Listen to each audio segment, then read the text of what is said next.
قسم ہے روز روشن کی اور رات کی، جب کہ وہ سکون کے ساتھ طاری ہو جائے۔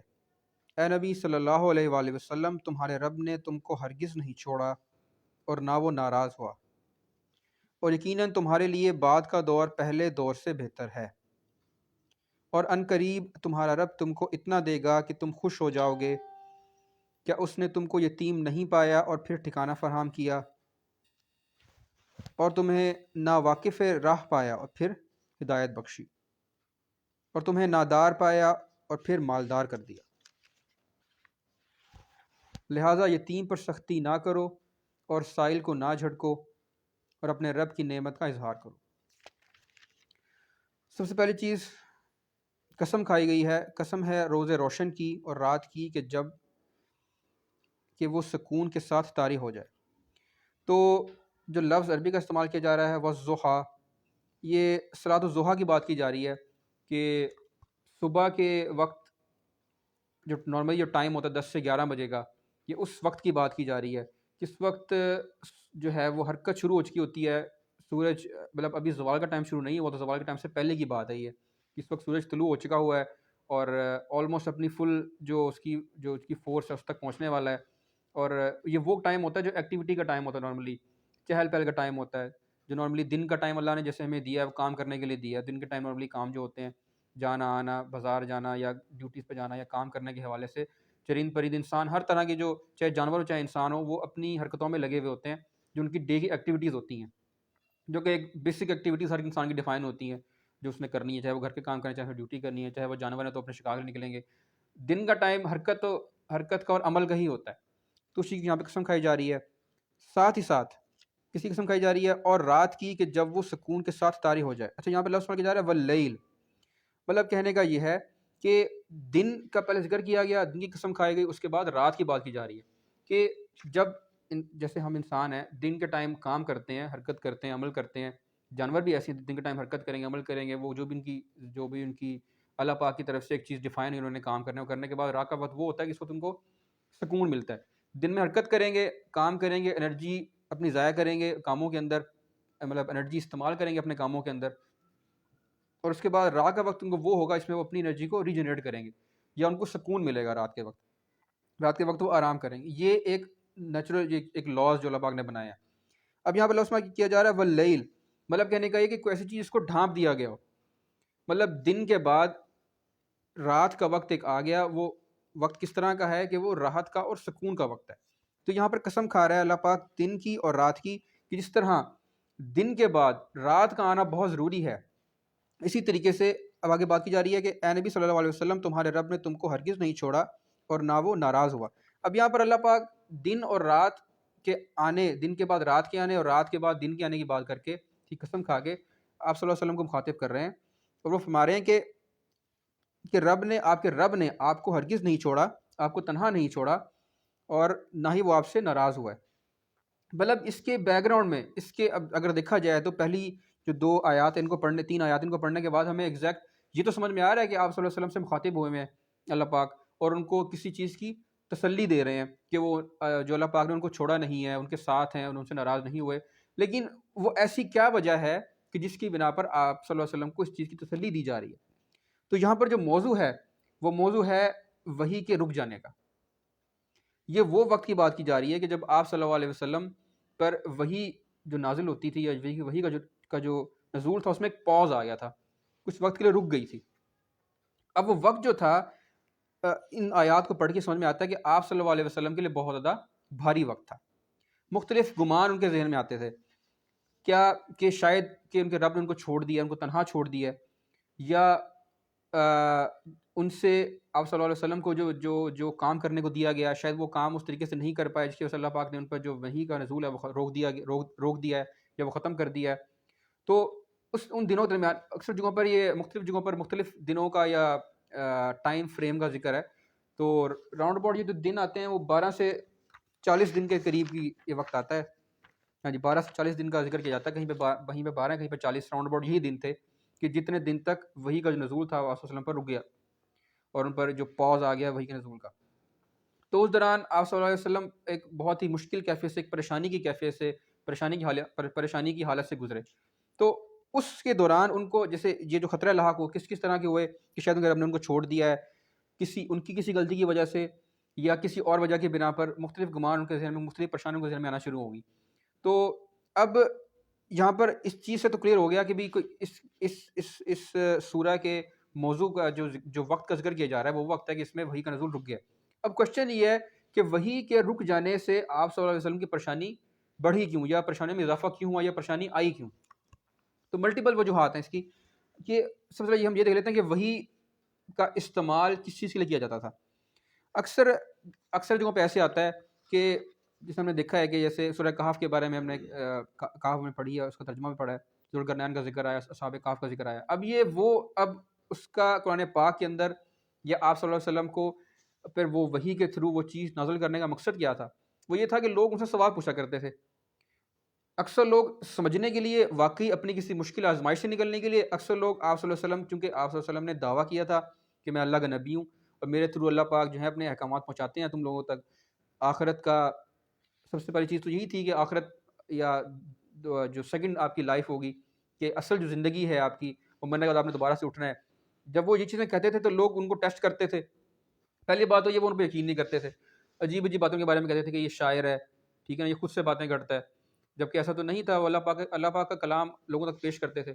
تو ایسے لوگ بھی تھے. اب وہ کیا کرتے تھے، وہ بجائے کہ یہ کہنے کے کہ بھی آپ صلی اللہ علیہ وسلم کے اوپر یہ جو آپ جو پیغام دے رہے ہیں یہ غلط ہے یا ہم اس پہ یقین نہیں کریں، وہ کیا کرتے تھے، وہ کہتے تھے اچھا ٹھیک ہے آپ اللہ کے نبی ہیں. تو ان میں سے کچھ لوگ ایسے تھے جن کے پاس پرانے وقتوں کا علم تھا، چلتا ہوا آیا تھا کچھ علم، بہت ہی پرانا علم. تو وہ سوال پوچھتے تھے آپ صلی اللہ علیہ وسلم سے کہ ذوالقرنین کون تھا، تو پوچھتے تھے کہ اصحاب کہف کون تھے. وہ ان کے ذہن میں یہ تھا کہ اگر یہ واقعی نبی ہیں تو ان کے پاس یہ علم ہونا چاہیے، یا جس اللہ پاک کا ذکر کرتے ہیں کہ جو اللہ پاک ان کو علم فراہم کرتے ہیں، جو ان کے اوپر احکامات نازل کرتے ہیں، وہ ان کو یہ چیز بتائیں گے. تو وہ جب سوال کرتے تو آپ صلی اللہ علیہ وسلم کے علم میں وہ چیز ڈکلی تو نہیں ہوتی تھی، لیکن اللہ پاک وہ علم آپ صلی اللہ علیہ وسلم کو وحی کی صورت میں دیا کرتے تھے. تو وحی کا ایک جو مقصد تھا وہ تو یہ تھا کہ لوگوں کی چاہے وہ ایز اے ٹیسٹ آپ صلی اللہ علیہ وسلم کو ٹیسٹ کرنے کے لیے سوالات پوچھیں، پرانے وقتوں کے جو ہو چکے ہوئے ہیں، اصحاب کہف کے بارے میں پوچھنا، ذوالقرنین کے بارے میں پوچھنا، تو ان کے جوابات وحی کے ذریعے دیے جایا کرتے تھے. یا وحی کے تھرو اللہ پاک جو زندگی گزارنے کا ہمارا طریقہ ہے، جیسے اسلام وقتاً فوقتاً آہستہ آہستہ کمپلیٹ ہوا، آہستہ آہستہ احکامات اللہ پاک نے وحی کے تھرو نازل کیے. اور اس کے علاوہ لوگوں کی آزمائشیں، لوگوں کی پریشانیاں، اس بھی مختلف مسئلوں کے اندر کئی بار ایسا ہوتا تھا کہ آپ صلی اللہ علیہ وسلم اپنے ہی فہم اور اپنے ہی نالج کے مطابق ان چیزوں کا جواب دیا کرتے تھے. لیکن اگر دیکھا جائے وہ فہم بہت بڑا تھا، ہم تو اس چیز کا اندازہ بھی نہیں لگا سکتے. لیکن اللہ پاک کا جو علم ہے اس جیسا علم تو کسی کے پاس نہیں ہے. تو وہاں پر آپ صلی اللہ علیہ وسلم کی ہیلپ آؤٹ کرنے کے لیے اور مزید بہتر طریقے سے ان کو گائیڈ کرنے کے لیے بھی وحی کا استعمال کیا جاتا تھا. اور فرشتے یا جبرائیل لے کر آیا کرتے تھے وحی. اور اس میں ایک اور چیز بھی ہے، اکثر جگہوں پر لوگ اعتراضات کرتے تھے آپ صلی اللہ علیہ وسلم پر، ان اعتراضات کے جواب بھی آپ صلی اللہ علیہ وسلم جو ہیں وہ وحی کی صورت میں آتے تھے، اور وہی جوابات آپ صلی اللہ علیہ وسلم لوگوں کو دیا کرتے تھے.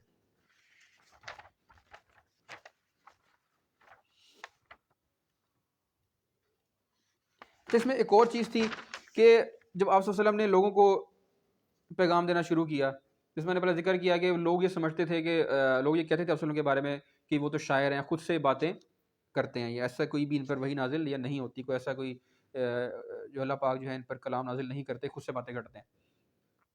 تو اب کیا ہوتا ہے جب آپ صلی اللہ علیہ وسلم نے اللہ کا پیغام دینا شروع کیا، تو جب آگے سے ایسا ریسپانس ملے کہ موسٹلی جو لوگ ہوں، جو طاقتور لوگ ہوں وہ آپ کے خلاف ہوں، اور جو آپ کے ساتھ جو لوگ ہوں دنیاوی اعتبار سے وہ بہت ہی کمزور ہوں، ٹھیک ہے، تو وہ چیز ہرٹ کرتی ہے، ٹھیک ہے، اور پھر پریشان بھی کرتی ہے کہ ایک اچھی ایک تعلیم لوگوں کو دی جا رہی ہے، سچائی بتائی جا رہی ہے کہ بھائی اس دنیا کے اندر جو تم کر رہے ہو وہ غلط کر رہے ہو. اگر تم اپنے احکامات پر، اللہ کے احکامات پر نہ چلے اور اپنی جو رویہ جو اپنا جو طریقہ زندگی ہے وہ تبدیل نہ کیا، تو آخرت میں تم ناکام ہو جاؤ گے، کامیاب نہیں ہوگے. اب لوگ نہیں مانیں گے، آپ صلی اللہ علیہ وسلم کو شاعر کہیں گے، ان کے بارے میں غلط باتیں کریں گے، لوگوں میں غلط افواہیں پھیلائیں گے، حالانکہ وہ جانتے بھی تھے کہ اس نبوت ظاہر کرنے سے پہلے آپ صلی اللہ علیہ وسلم صادق اور امین کے نام سے پہچانے جاتے تھے، کہ ایسا شخص جو نبوت سے پہلے اس طرح کے ناموں سے اس کو پکارا جائے، اس کے بعد جب وہ نبوت ظاہر کر دے اور لوگوں کو احکامات دینا شروع کر دے تو لوگ سر سے خلاف ہو جائے، تو وہ اس چیز سے بہت زیادہ ہرٹ ہوگا، ظاہر سی بات ہے.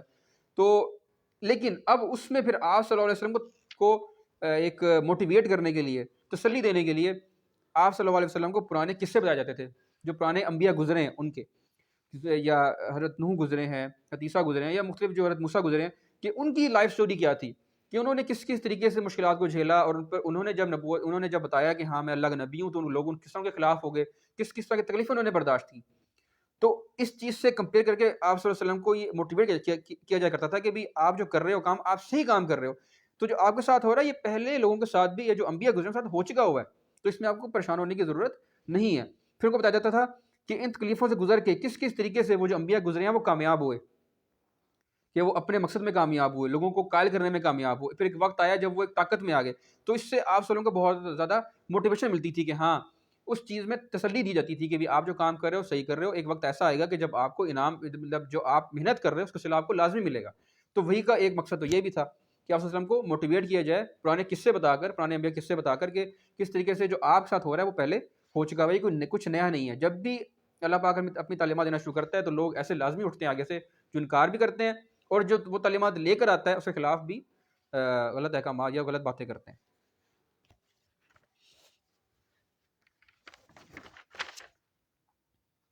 اچھا، اس میں ایک اور چیز تھی کہ آپ ایک وحی کے رک جانے سے یہ ایشوز تو شروع ہوں گے، ظاہر سی بات، جب لوگ سوال پوچھیں گے اور آپ ان کے جوابات نہیں دے پائیں گے، اپنے فہم سے جب جوابات نہیں دے پائیں گے، تو پھر ظاہر سی بات اللہ پاک کی طرف سے آنے چاہیے، اور وہ اگر نہیں آ رہے یا وحی میں کچھ رکاوٹ آ گئی ہے، تو جو لوگ یہ جواز پیش کرتے تھے کہ آپ تو خود سے باتیں کرتے ہو یا آپ کو کوئی نہیں ہے، تو وہ ان کو جب ان کے سوالوں کے جواب صحیح طریقے سے نہیں ملتے تھے، پھر ان کے اعتراضات مزید بڑھ جایا کرتے تھے کہ ہاں تو اب تو تمہارے پاس کوئی علم نہیں ہے، ہم جو تم سے سوال پوچھے تمہیں علم نہیں ہے، تم صحیح نہیں ہو، تم جھوٹے ہو، غلط طرح کی باتیں کرتے تھے.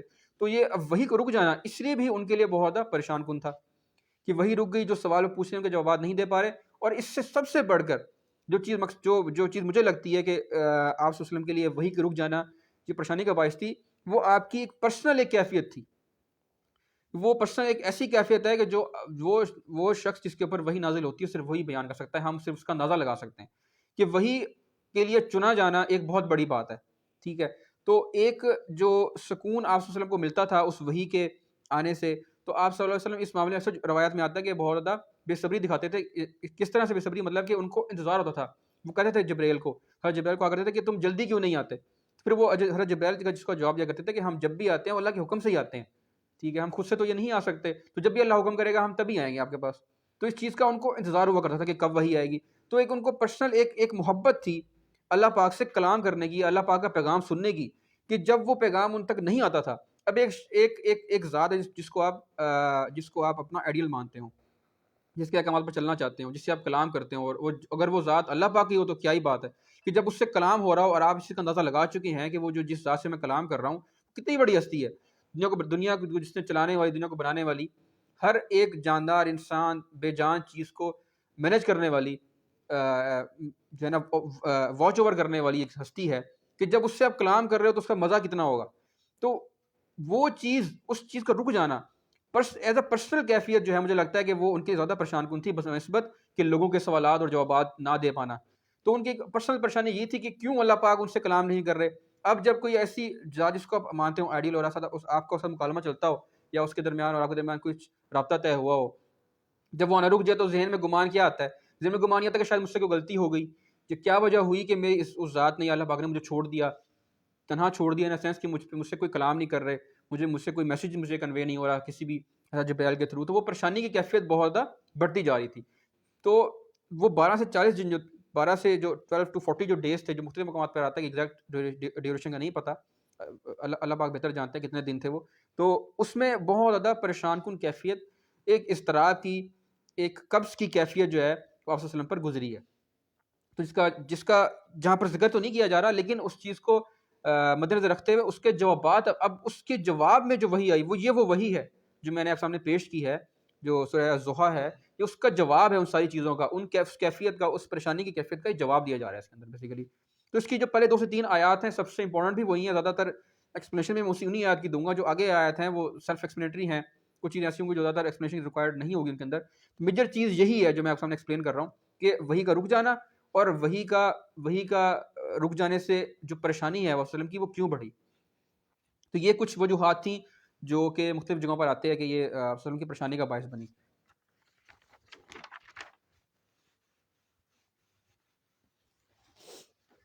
اچھا ظاہر سی بات ہے، میں نے جیسے ذکر کیا کہ جو لوگ اعتراضات کرتے ہیں آپ صلی اللہ علیہ وآلہ وسلم پر، جب سے آپ نے، اور خلاف آپ کے کب ہوئے؟ جب سے آپ نے ان کو اللہ کا پیغام دینا شروع کیا. تو اب جب یہ سلسلہ رک جائے گا، آپ خود بھی پریشان ہیں اور آپ وہ چیز آگے آپ کو میسیج تو آ نہیں رہا، آپ آگے کنوے نہیں کر رہے آپ، تو لوگوں کو باتیں کرنے کا مزید موقع مل جائے گا. اب ان میں کچھ لوگ ایسے تھے، کچھ ایسے لوگوں نے باتیں کی جو ہمدردی کے طور پہ کہیں، کچھ لوگوں نے طنز کے طور پہ کہیں یا تانا کے طور پہ کہیں. تو اس میں دو خواتین کا ذکر آتا ہے. ایک باتیں راؤنڈ اباؤٹ انہیں ایک ہی طرح سے کی ہیں کہ وہی کے رک جانے کے بارے میں بات کی ہے، لیکن دونوں کا جو کہنے کا جو مطلب ہے وہ مختلف ہے. ایک ہمدردی کے طور پہ آپ صلی اللہ علیہ وسلم سے کہہ رہی ہیں کہ وہی کے رک جانے کے بارے میں بات کر رہی ہیں، اور ایک جو ہے نا وہ طنز کے طور پہ بات کر رہی ہیں. ٹھیک ہے. تو جو روایت آتی ہے ابن جریر میں آتی ہے، بیسیکلی ابن جریر سے یہ ہے کہ حضرت ختیجہ نے، مفہوم بیان کروں گا میں، آپ صلی اللہ علیہ وسلم سے کہا کہ شاید آپ کی بے صبری کی وجہ سے اللہ آپ سے ناراض ہے. اب وہ دیکھ رہی تھیں کہ آپ صلی اللہ علیہ وسلم کی کیفیت کیا تھی، پریشانی کا ان کا عالم کیا تھا، ان کی طبیعت کس طرح بدل گئی تھی جب سے وہ وحی کا رک جانے کا سلسلہ شروع ہوا تھا. تو انہوں نے ہمدردی کے طور پر ایک چیز کہی کہ شاید اس وجہ سے ایسا ہوا ہو کہ اللہ آپ سے اس لیے ناراض ہے کہ آپ کی بے صبری کی وجہ سے اللہ آپ سے ناراض ہو گیا. تو یہ چیز مزید آپ صلی اللہ علیہ وسلم کے اوپر ایک مشکل گزرے کی ظاہر سی بات ہے. ان کو لگا کہ شاید میری کوئی غلطی ایسی ہے جس کی وجہ سے وہ جو سلسلہ ہے وحی آنے کا وہ رک گیا ہوا ہے. اسی طریقے سے یہ تو وہ تھے لوگ، یہ تو وہ میں آپ سامنے اگزامپل رکھی ہے جس میں ہمدردی کے طور پہ اس واقعے کا ذکر کیا جا رہا ہے. تو ایسے بھی کچھ لوگ تھے جو لوگ طنز کے طور پہ، جو لوگ خوشی کے طور پہ کہ ابھی اب تو یہ میسیج نہیں دے رہا، طنز کے طور پہ، ایک خوشی کے طور پہ آپ وسلم کو تکلیف دینے کے لیے بات کرتے تھے، تکلیف دینے کے لیے اس طرح کی بات کرتے تھے. ان میں سے ایک ہے ام جمیل، جو کہ پہلے بھی ذکر میں مختلف ان میں کر چکا ہوں، سورہ لہب میں ذکر آ چکا ہے اس کا. ابو لہب کی بیوی تھی، تو اس میں ساتھ والا گھر تھا، تو اوبیسلی آپ وسلم کے اگینسٹ تھی بہت زیادہ.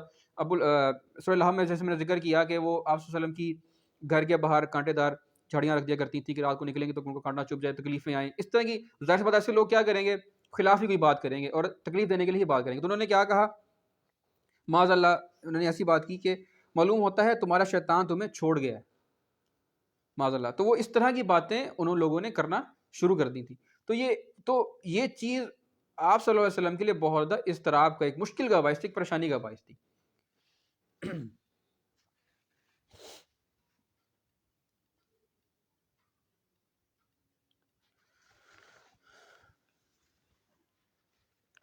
اچھا، کچھ روایت میں ایسے بھی آتا ہے کہ آپ صلی اللہ علیہ وسلم جو ہے نا کچھ دن، جیسے اس سے پہلے سورہ مدثر اور سورہ مزمل میں آپ صلی اللہ علیہ وسلم کو ہدایت کی گئی تھی کہ جیسے عمر صاحب نے کئی مرتبہ ایکسپلین بھی کیا ہے وہ صورت. مفہوم یہ ہے کہ اے اوڑھ لپیٹ کر سونے والے، مطلب رات کو اٹھ کر عبادت کیا کرو اللہ پاک کی.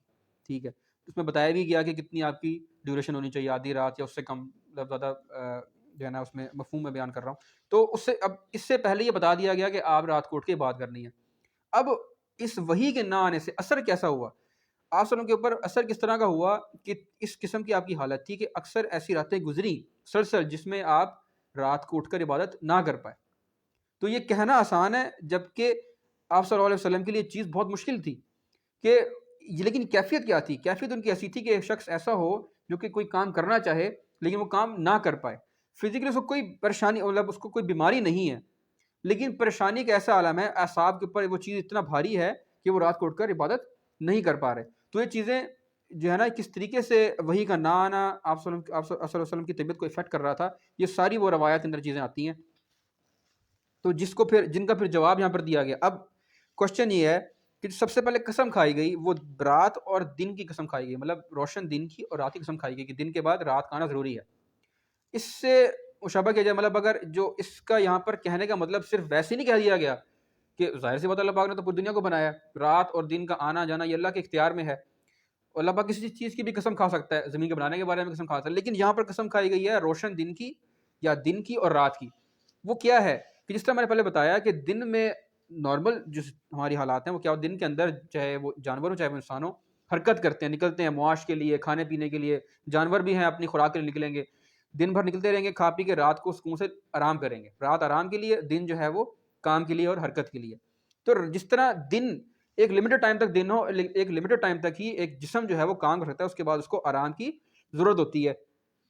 اسی طریقے سے یہاں پر کہنے کا مطلب کیا ہے دن اور رات کا، کہ جس طریقے سے دن کے بعد رات جو آتی ہے وہ اللہ کے اختیار میں ہے، اس کا ایک کوئی مقصد ہے تاکہ پورا، کیونکہ ایک انسان کی جسم کی لمٹ ہے.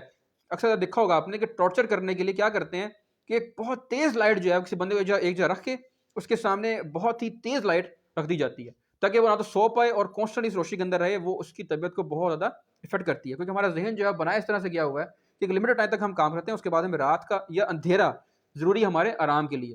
ہمارے برین کے اندر کیمیکلز پروڈیوس ہوتے ہیں جسم کے اندر جو جس سے ہمیں نیند آتی ہے اس کا تعلق اندھیرے سے ڈائریکٹلی ہے. تو اگر آپ کو اندھیرا نہیں ملے گا آپ سکون نہیں کر پاؤ گے.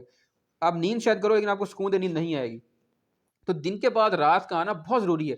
یہاں پر یہ بتانے کا مقصد یہ ہے کہ آپ جو وحی نازل ہوئی اور وحی کے بعد جو کچھ گیپ آیا ہے وہ اس لیے نہیں آیا کہ اللہ پاک آپ سے ناراض ہیں یا انہوں نے آپ کو چھوڑ دیا ہے. اس کا مقصد یہ ہے کہ جس طرح وحی کا آنا اللہ کے اختیار میں ہے, اس کا کوئی مقصد ہے, اور وحی کا نہ آنا بھی اسی طریقے سے اس کے درمیان اللہ پاک کا کوئی نہ کوئی مقصد ہے.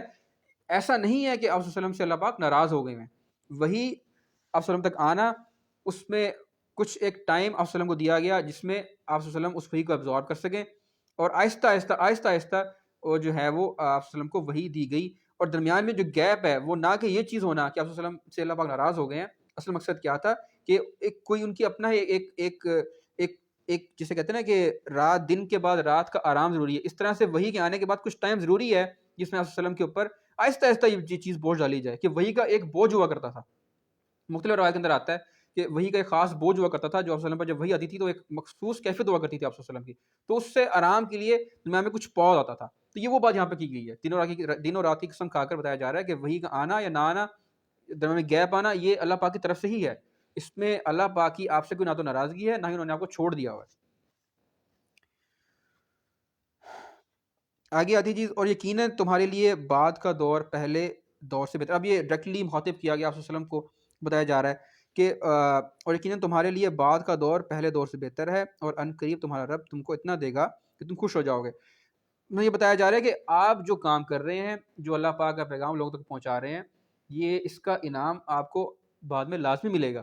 کس طریقے سے کہ جیسے جیسے وقت گزرے گا, شروع میں چند لوگوں نے اسلام قبول کیا یا آپ صلی اللہ علیہ وسلم کے اوپر کی باتوں کے اوپر ایمان لانا شروع کیا, ان کے احکامات پہ چلنا شروع کیا.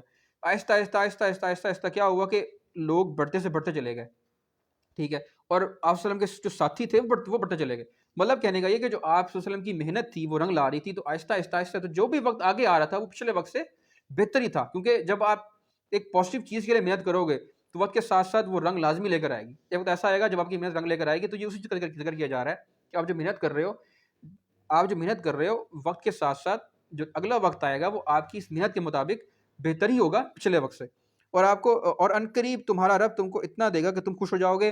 مطلب کہنے کا ہے کہ آپ کو پریشان ہونے کی بالکل بھی کوئی ضرورت نہیں ہے. ایسے انعامات آپ صلی اللہ علیہ وسلم کو دیے جائیں گے جیسے ہمیں یہ چیز پتہ ہے حوض کوثر کے بارے میں.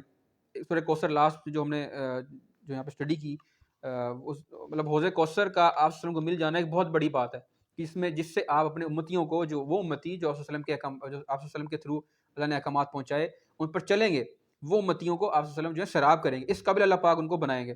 تو یہ بہت بڑا انعام ہے. تو اس طرح سے انعامات آخرت میں دیے جائیں گے, اور زندگی کے اندر بھی فتوحات دی جائیں گی. یہ تو بالکل شروعات کی صورتوں میں سے ایک ہے. فتح مکہ وغیرہ کے بارے میں یہ چیزیں شروع میں بتائی جا رہی ہیں ان کو کہ آپ, کیونکہ اللہ پاک تو چیز جانتے ہیں کہ وقت کے ساتھ کیا ہونے والا ہے, تو وہ چیز ہمیں بتائی جا رہی ہے کہ وقت آنے والا وقت بہتر ہوگا اور آپ کو ایسے انعامات دیے جائیں گے جس سے آپ خوش ہو جائیں گے. اب یہاں پر بات کی جا رہی ہے آپ صلی اللہ علیہ وسلم کے اوپر جو اللہ پاک نے جو انعامات زندگی میں اب تک کر چکے تھے, کچھ وہ چیزوں کے بارے میں بتایا جا رہا ہے. آپ صلی اللہ علیہ وسلم کی جو زندگی اس ٹائم تک گزر چکی تھی اس میں جو مختلف پیریڈز آئے, ایک وقت ان کی پیدائش کا, شروعات کا, مطلب جو ہے نا مطلب کہ 12 سے 13 سال کی عمر تک کا وقت آیا. پھر ایک وقت مطلب آہستہ آہستہ ان وقتوں کے اندر کس کس طریقے سے نبوت سے پہلے بھی اللہ پاک کس کس طریقے سے ان پر انعامات کرتے رہے, اس کا ذکر عنایات میں کیا جا رہا ہے. آگے سب سے پہلے جی کیا اللہ پاک کہہ رہے ہیں کہ کیا اس نے تم کو یتیم نہیں پایا اور پھر ٹھکانہ فراہم کیا. کہ آپ صلی اللہ علیہ وسلم یتیم تھے جب پیدا ہوئے, پہلے ماں کے تھرو یا چچا کے تھرو, دادا ابو کے تھرو, دادا کے تھرو, مطلب جو ہے وہ اس طریقے سے ان کو ایک ٹھکانہ فراہم کیا گیا. حالانکہ یتیم تھے, اس کے باوجود ان کو آگے اچھا ٹھکانہ فراہم کیا گیا. اور تمہیں ناواقف راہ پایا اور پھر ہدایت بخشی. اب یہ نبوت سے پہلے کی بات ہو رہی ہے کہ نبوت سے پہلے بھی آپ صلی اللہ علیہ وسلم کا جو فلسفہ تھا, جو سوچ تھی, وہ ایک جو ان وقتوں کے اندر جو کام کیے جا رہے تھے, ٹھیک ہے, جو غلط حرکات کی جا رہی تھی, ان سے آپ صلی اللہ علیہ وسلم جو ہے نا بہت زیادہ تنگ ہوا کرتے تھے, بہت زیادہ پریشان ہوا کرتے تھے. حالانکہ اس وقت اسلام تو شروع نہیں ہوا تھا, ٹھیک ہے, لیکن آپ صلی اللہ علیہ وسلم کا پرسنل سوچ ہی اس طرح کی تھی آلریڈی نبوت ملنے سے پہلے بھی, کہ وہ ان ساری حرکتوں کو، ان سارے غلط کاموں کو جو اس زمانے میں کیے جا رہے تھے اس کو غلط سمجھتے تھے، لیکن آپ صلی اللہ علیہ وسلم کو کوئی راہ نہیں مل رہی تھی کہ میں کس طرف چلوں. مثلا جو چیزیں ہم کے سامنے غلط ہو رہی تھیں اس سے بہت زیادہ پریشان کن تھے. تو اللہ پاک نے ان کو نبوت دی، ان کو ایک راہ دکھائی کہ یہ جو تم پریشان ہوا کرتے تھے اس سے نکلنے کی راہ کیا ہے، دنیا میں اور آخرت میں کامیابی کی راہ کیا ہے، وہ یہ کامیابی کی راہ ہے. تو آپ صلی اللہ علیہ وسلم کو نبوت دی گئی اسی چیز کے بارے میں جہاں پہ ذکر کیا جا رہا ہے. اور تمہیں نادار پایا پھر مالدار کر دیا. وہ آپ صلی اللہ علیہ وسلم بہت زیادہ مالدار تو نہیں تھے. مالدار کس طریقے سے ہوئے؟ ان کی شادی ہوئی جب 25 سال کے تھے، اور حضرت ختیجہ ہیں وہ 40 ایئرس کی تھیں، ان کے آپس میں شادی ہوئی. اب وہ جو تھیں مالدار تھی بہت زیادہ، تو ان کے تھرو آپ صلی اللہ علیہ وسلم کو ایک دولت فراہم کی گئی، دنیا کے اسباب فراہم کیے گئے. سادہ الفاظ میں یہ بات کی جا رہی ہے. تو نبوت سے پہلے بھی یہاں پر اللہ پاک ان کی پریشانی کو سالو کرنے کے لیے ان کو بتا رہے ہیں کہ بھئی اب تو چلو تم نبوت دینا شروع کر دی، اور یہ جو وحی کے درمیان پاز آیا یہ ہماری مرضی سے ہی آیا، اس میں کوئی ہم پریشان تم سے مطلب ناراض نہیں ہے، لیکن نبوت سے پہلے بھی ابھی بھی ہم تمہارے ساتھ ہیں، نبوت سے پہلے بھی ہم تمہارے ساتھ تھے. یتیم پایا، تمہیں ایک ٹھکانہ فراہم کیا، تمہارے پاس مال نہیں تھا، تمہیں مال فراہم کیا گیا، تمہیں ایک راہ کی ضرورت تھی، تم نا واقف تھے، تمہیں راہ فراہم کی گئی. آگے آتا ہے جی لہٰذا یتیم پر سختی نہ کرو اور سائل کو نہ جھڑکو اور اپنے رب کی نعمت کا اظہار کرو. اب یتیم پر سختی نہ کرو، یہ وہ بات کی جا رہی ہے کہ جب تم یتیم تھے ہم نے تم پر احسان کیا، تمہیں اچھا ٹھکانہ فراہم کیا، اسی طریقے سے تمہارا بھی مقصد یہ ہونا چاہیے. اب یہاں پر اگر دیکھا جائے تو ہم جیسے پہلے بات کر چکے ہیں کہ آپ صلی اللہ علیہ وسلم تو ویسے ہی اخلاق کے بہت بلند مرتبے پر فائز تھے.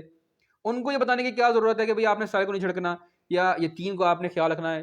ٹھیک ہے، وہ بیسیکلی ان کو مخاطب کر کے یہ امت کو پیغام دیا جا رہا ہے، کیونکہ وہ تو آلریڈی اچھے اخلاق پر، ایک بہت ہی بلند اخلاق پر فائز تھے. وہ تو ہمیں یہ بتایا جا رہا ہے کہ یتیم کے ساتھ اچھا سلوک کرنا ہے. یتیم کے معاملے میں کتنی احادیث ہیں جو آ چکی ہوئی ہیں، ہم پہلے بھی پڑھتے رہے ہیں کہ یتیم کے بارے میں کتنے مطلب جو حدیثیں ہیں، اور بتایا جا رہا ہے کہ جو یتیم کی کفالت وغیرہ کرے گا اس کو کس طریقے سے انعام دیا جائے گا. تو یتیم پر سختی نہیں کرنی اور سائل کو نہ جھڑکو. اب سائل کو نہ مطلب ایسا کچھ کہنے سے مطلب یہ ہے کہ سائل تو ایک تو وہ سائل ہوگا جو آپ سے پیسے لینے کے لیے آئے، مطلب کسی چیز کی ضرورت ہے اور آپ سے کہو نہیں جی میں نے نہیں دینا. ٹھیک ہے، آپ نے اس کی دل آزاری نہیں کرنی جو آپ سے کچھ چیز لینے کے لیے آئی. ایک تو مالی طور پہ کوئی لینے آتا ہے، آپ سے پیسے لینے کے لیے آتا ہے. ایک چیز یہ ہے کہ سائل وہ بھی جو کچھ نالج لینے کے لیے آئے، کوئی علم کو لینے کے لیے آئے، آپ سے کچھ پوچھنے کے لیے آئے. جب کچھ پوچھنے کے لیے آئے تو آپ اس کو وہ چیز بتاؤ. ٹھیک ہے، اس کا جو اس کی پریشانی ہو، اس کے سوال کو اس کا جواب دیا جائے. تو سائل سے مطلب یہاں پہ علمی طور پہ جو علم لینے کے لیے آئے یا مالی طور پہ جو پیسہ لینے کے لیے آئے، دونوں کا یہاں پہ ذکر کیا جا رہا ہے. کیوں یہ کیا جا رہا ہے؟ اگر آپ دیکھیں پہلے یہ بتایا گیا آپ صلی اللہ علیہ وسلم کو کہ تم یتیم تھے، تمہیں ٹھکانہ فراہم کیا گیا. آگے کہا گیا لہذا یتیم پر سختی نہ کرو. اگلی آیت تھی کہ اور تمہیں، اس کے بعد ایک آیت آتی ہے اور تمہیں نادار پایا پھر مالدار کیا. اسی کے ساتھ کہا جا رہا ہے اور سائل کو نہ جھڑکو، کہ ہم نے تمہیں مالدار کیا تو تم نے بھی اگر سائل کو، اگر کوئی پیسہ تم سے لینے کے لیے آتا ہے تو اس کو تم نے جھڑکنا نہیں ہے، اس کو سپورٹ کرنا ہے. اور آخری ہے جی اور اپنے رب کی نعمت کا اظہار کرو. اب رب کی نعمت کا اظہار کرنے سے مطلب یہ ہے کہ جو اللہ پاک نے تمہیں نعمتیں دی ہیں اس پر تشکر بھی کرنا ہے، مطلب شکر بھی کرنا ہے، اور وہ چیز اس کا اظہار بھی کرنا ہے کہ ہاں اللہ نے مجھے نعمت دی. جیسے کہ اگر ہم عام انسان کی بات کرتے ہیں تو کچھ کئی جگہوں پر آتا ہے کہ جیسے فرصت کا وقت اللہ پاک نے آپ کو فراہم کیا فار ایگزامپل، تو یہ ایک نعمت ہے. ٹھیک ہے، اور دولت فراہم کی یہ ایک نعمت ہے. تو دولت اور فرصت اس طرح کی چیزیں، صحت، یہ بہت بڑی نعمت ہے اللہ پاک کی. تو اس چیز کا اقرار کرنا اپنی صحت کا، کہ صحت سے اوبیسلی ہماری ساری زندگی، اگر صحت ہے ہماری تو ہم عبادت بھی اللہ کی بہتر طریقے سے کر سکتے ہیں.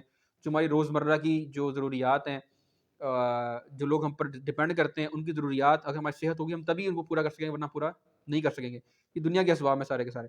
تو صحت اور یہ جو دولت اور یہ عزت، یہ شہرت، یہ چیزیں جو اللہ نے دی، یہ اللہ کی نعمتیں ہیں، ان کا شکر ادا کیا جائے.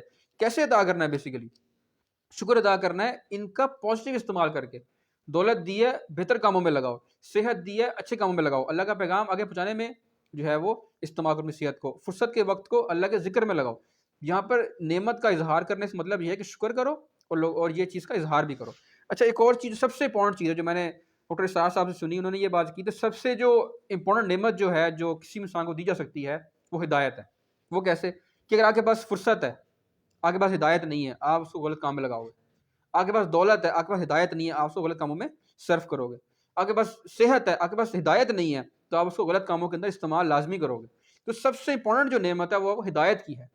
تو سب سے امپورٹنٹ نعمت، اگر آپ کو ہدایت ہوگی اور دولت ہوگی تبھی آپ اس دولت کو اچھے کام میں لگاؤ گے. ہدایت ہوگی اور صحت ہوگی تبھی آپ اس کو اچھے کام میں صرف کرو گے. تو سب سے امپورٹنٹ جو آپ کی جو نعمت ہے وہ ہدایت ہے. تو وسلم کو کہا جا رہا ہے کہ اس جو ہدایت آپ کو دی گئی یہ لوگوں تک پہنچاؤ, اپنے مال کا پازیٹیو استعمال کرو, اچھا استعمال کرو. تو یہیں پر سورہ کا جو اختتام ہوتا ہے. باقی جو اس کا مرکزی شاید تھوڑا دوبارہ سے ایکسپلین کر دیتا ہوں کہ اصل میں یہ جو سورہ ایک جواب کے طور پر آپ وسلم کو آپ وسلم پر وحی کے طور پر نازل کی گئی. اس کا جواب کس چیز کا تھا کہ وحی کا جو نزول تھا اس میں کچھ پاز آ گیا تھا جس کے ساتھ وسلم بہت زیادہ پریشان ہوئے, ایک بہت ہی پریشانی کیفیت سے گزرے. اس کا جواب اس میں دے کر آپ وسلم کو ایک موٹیویٹ کیا گیا اور تسلی دی گئی. تو کوشش یہ تھی کہ اس کا جو معنی ہے کچھ انداز میں آپ کے سامنے پیش کر سکا ہوں. اگر کوئی غلطی کوتاہی ہوگی اللہ پاک اسے معاف فرمائے. جزاک اللہ.